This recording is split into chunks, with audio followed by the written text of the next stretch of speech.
Hi folks, and welcome to our last installment in our series on editing. We're going to talk about Daisies, discontinuity editing, and a little bit about the ideology of the film and its historical context. I want to call what it's doing a kind of feminist subversion. But first, a little bit of historical context. As I mentioned in the film notes, Daisies is an example of a film from the Czech New Wave. New Wave generally is a film history term that refers to a kind of burgeoning of kind of creative and anti-Hollywood films coming out of the 1950s and 60s. What we get here in the Czech New Wave is a kind of energy resisting the Soviet censorship that was happening in the 1960s. James Tweedy is a film scholar who writes a bit about this. I'm going to quote a bit from what he says about the Czech New Wave. He says, "The new waves emerging from the Soviet sphere of influence attracted inordinate attention from critics and government officials who are interested in highlighting the discrepancy between free artists in the West, allowed to pursue personal artistic expression, state artists in the East, forced to work through bureaucratically and politically dictated channels, and the new waves of Central and Eastern Europe, a bastion of freedom within an oppressive communist order." It's that latter category that Daisies falls into. A film that expresses a desire to manifest a certain freedom as a way of kind of sticking it to the oppressive order associated with the communist dictatorships that were ruling over freedom of expression in these parts of the world at the time. He'll elaborate and say that the films of the Czech New Wave suggest that personal gratification is itself a socially powerful act, no matter how counterproductive it seems, and auto-annihilation offers a radical alternative to efficient participation in or continued obedience to a social order run by old men. I hope that resonates a bit with the film. Also, he'll continue to write, in the West, there was a tendency to judge the artistry of cinematic works coming out of the Eastern Bloc according to the level of dissent displayed. They also judged both artistic merit and dissent by the level of youthful exuberance and absurdist comedy on parade, and the films become local manifestations of a more extensive youth uprising against implacable and dreary Communist Party authorities. Once again, I hope this is giving some contextual understanding to the strangeness and wildness and absurdity that is Daisies, right? It is not merely an anarchic film. It has a kind of historical context for that anarchy.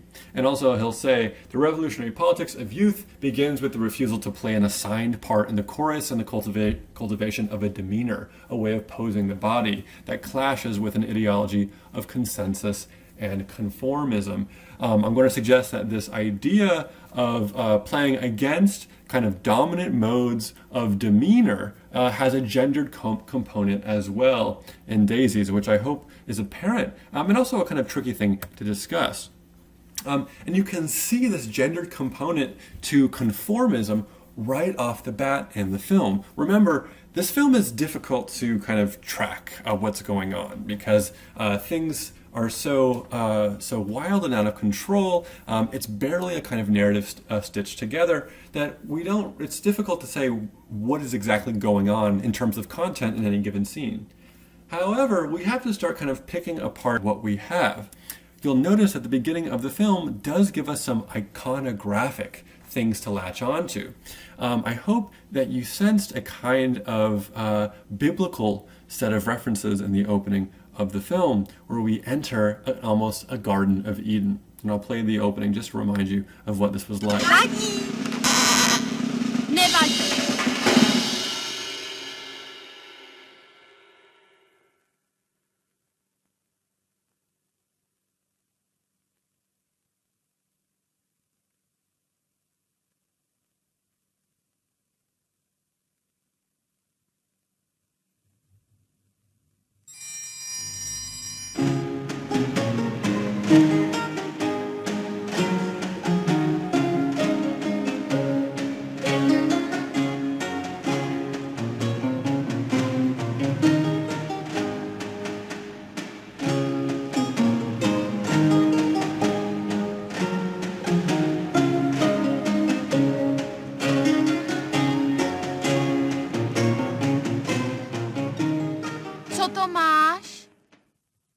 Co to cucáš? So what we just saw was, in a sense, a reference to the first book of the Bible, Genesis, the Garden of Eden, right? And that's fairly clear, I think, when you see the space that we're in, right? A kind of single field with a centered tree. And it also makes sense that we're not quite in a real world, right? We've entered here, we have entered the space almost magically, and then you get these series of abrupt cuts where one of the Maries takes a look at an apple, reaches for it, and then kind of almost contemplates taking a bite. What is the significance of this? Well, I want to suggest that this invocation of Eve and the apple is a way of invoking the iconography of female representation. Yes, the idea that the form of female representation has been imposed with the strictures of biblical representation, but also Eve functions as a representation of female rebelliousness, right?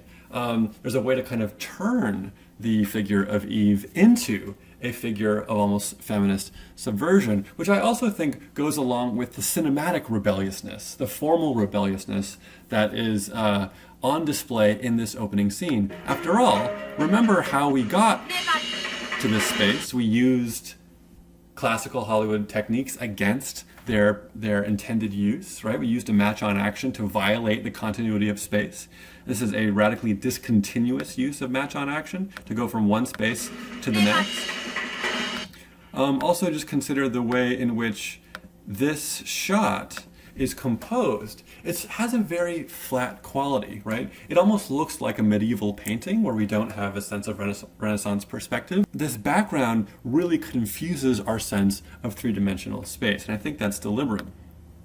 You'll also get, of course, the jump cuts, and I hope you'll notice these jump cuts that happen as they start dancing, like right there and there. But you'll also get these non-diegetic inserts right there.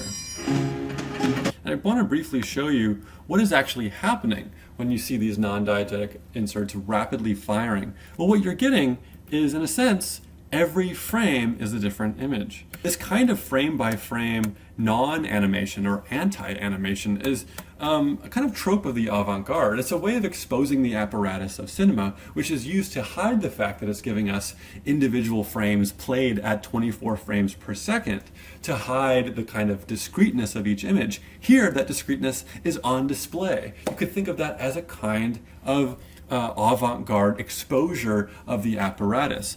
So a lot of the things that are happening here are both thematically rebellious and formally rebellious, right? Not playing into the conventions of what movies generally do.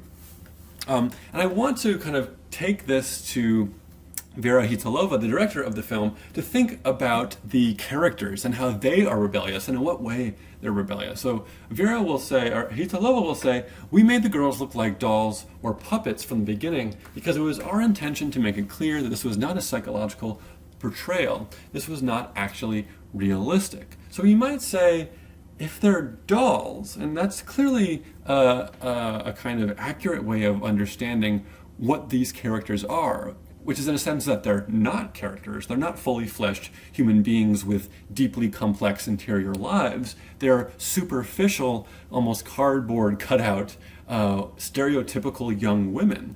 How could this be a kind of feminism, as I'm going to claim that it is?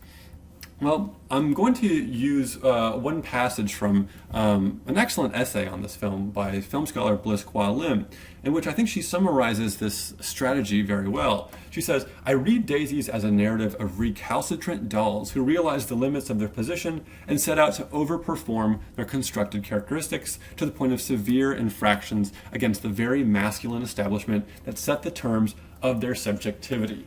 I can see that this is kind of a jargon-heavy way of saying something, but I might summarize this by saying we can think of the Maries in this film as kind of stereotypes that know their stereotypes, and that they overplay their stereotypical characteristics in such a way as to ultimately piss off the men that try to take advantage of their stereotyped femininity, which you see throughout the film. take advantage of the men in the film, and also take advantage of the masculine establishment, patriarchy in general. So you can see references to support this kind of thing. Notice this moment in which they are walking down the street and the farmers that they're passing with the corn don't notice them. And then they have this revelation. They say, nobody pays attention to us. I thought we'd suddenly disappeared into thin air. Well, you can think about the kind of feminist idea here that's being manifested almost literally, right? The idea that to be looked at as a condition of femininity is literally giving these women life and giving them a kind of self-awareness. And when they don't have that to be looked at-ness, and this is a term I'm adopting from Laura Mulvey, who we'll talk about in the week on gender and spectatorship, when we don't have that, they literally fear as if they will lose existence, that they'll disappear into thin air. I think these lines of dialogue are very suggestive of the kind of feminist subversion going on in this film. And you can see that manifested here as well, that like dolls, they are kind of two-dimensional, that they are more image than human subject. And you can see that emphasis on the two-dimensional imageness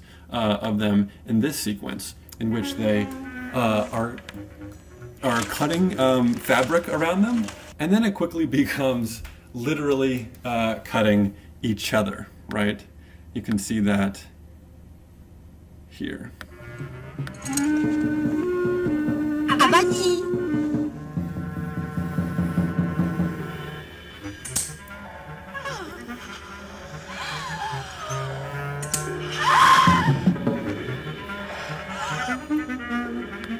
Right, so I don't want to take this moment in the film as merely one of many absurdist bits that lack meaning, right? I think you can say that certainly this seems absurdist, like that wouldn't make sense to read it. But I think given the concerns of the film, this idea of cutting the women, right, into these pieces that kind of reveal the fact that they are just images, especially here, the two-dimensionality being pronounced, really does resonate, I think, with this idea of the dolls being, or of the Maries being like images. And you can see the kind of almost more literally subversive behavior of the Maries in this sequence, here not reflecting on their own two-dimensionality, but here using their femininity, their hyper-femininity to ridicule the men who are in pursuit of them.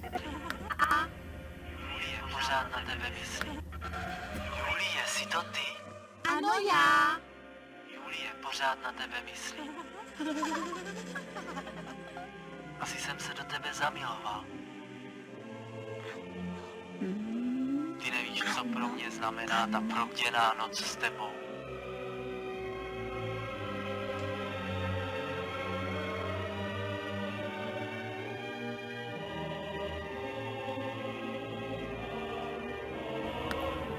So just like the last sequence, what we have here is another seemingly absurd, meaningless sequence, but we have to maybe actually consider what we're actually seeing, right? What we have here are the two Maries eating, for the most part, what you might say are phallically shaped foods, right? I think in a film like this, you maybe can grant yourself the kind of Freudian interpretation of some of these objects, which bear a consistent resemblance to a kind of phallic shape, at the same time that a male suitor is on the phone being completely ignored, reduced to ridiculousness in his utterance of loving platitudes, right? And what you have here is, it's not as if the Maries are, say, angry with this man. They're completely oblivious to his romantic lines, which I think is a perfect emblem of the kind of feminism that's going on here, right? That they are not necessarily conscious radical feminists who are going out into the world and trying to change things. They are actually characters whose kind of emptiness ends up making patriarchy reduce itself to a kind of ridiculous image, right? There's something pathetic about the man on the phone here, which I think is quite delightful. And then you'll get a celebration not just of the kind of anarchy that these two characters are reveling in, but a celebration of editing itself in discontinuity, right? You'll get graphic associations, not causal logic that gets us from place to place, right? So one way to think about this film is to simply think, well, how do we get from one place to another? What are the cinematic means by which that happens? Check it out in this little transition.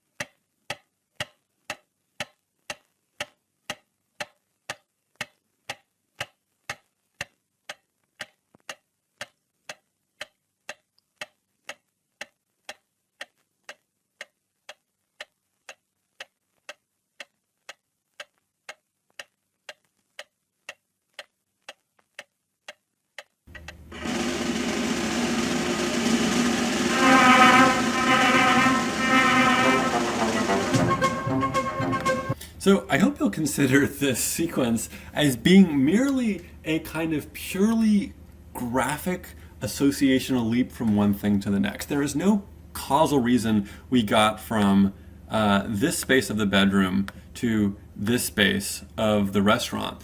Everything that got us from one thing to another was purely a celebration of formal matching, of graphic matching in a way, right? What we get first is the pendulum of the clock swinging, or what was a clock swinging, which sets off a series of non-diegetic inserts that move to the rhythm of that clicking. And then we get, purely for no reason, a shot of this kind of non-space of the sun tanning area, right? In which the kind of oscillation of clicks happens with this oscillation of color filters instead of these images of flowers, right? And then one Marie decides to take the other Marie's flower cap, and then as soon as she takes it,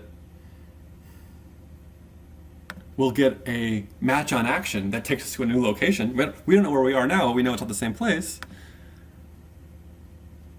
And then we'll find the flower cap to be in the water, and where for some reason apples bubble up. For no reason, but the apples will motivate the switch to the apples of the restaurant, right? It's not as if it lacks sense, but the sense has nothing to do with causation, it has nothing to do with plot, it has nothing to do with an actual representation of two people who have motivations to get things done. It's simply purely formal, right? And so I want to end by just showing you how the flower cap in the film is this kind of motif, not as a symbol, I want to say. I mean, you can read it that way if you wish, but it functions as a way to simply get us from one thing to another purely by means of graphical matching on action. Just as a kind of a cinematic trick, a revelry in discontinuity for discontinuity's sake, right? Here we get the moment where she doffs her flower cap, throws it in the air, and it lands on the water. Here we start a scene with the flower cap on the grass, and then we find out that we're not in grass at all, but rather we are in a room with a strip of astroturf lying on a bed. Here, as we just saw, one Marie takes the flower crown, cut to a interior shot or to a close-up shot, and then you find it on a bed of water. So this is the way in which I think the film can be understood as both thematically subversive and also formally subversive, and those two things are imbricated, right? Seems like an absurdist film. Indeed it is, but its absurdism has a purpose, right? That it kind of revels in both a kind of formal freedom and a kind of freedom from the strictures of gender expression and also gender roles. Okay, that's it for editing week. We'll see you next time. Thanks.